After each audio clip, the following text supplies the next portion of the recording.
જય જવાન જય કિસાન। માવઠું એટલે માઠું લાગે એનું નામ માવઠું। ચોમાસામાં પણ વાવ, થરાદ, સોયગામ, સાંતલપુર, રાધનપુરની દયનીય પરિસ્થિતિ હતી।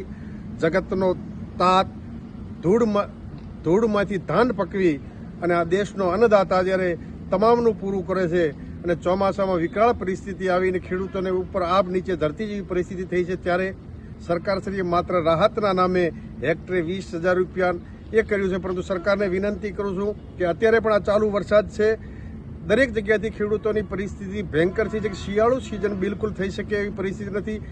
વાવ, સોયગામની પરિસ્થિતિ એવી ભયંકર થઈ હતી। નવો તાલુકો ધરણીધર, એ તમામ થરાદથી મળીને તમામ તાલુકાની જમીન બિલકુલ ખરાબ થઈ ગઈ, અત્યારે પાણી ભરેલા છે।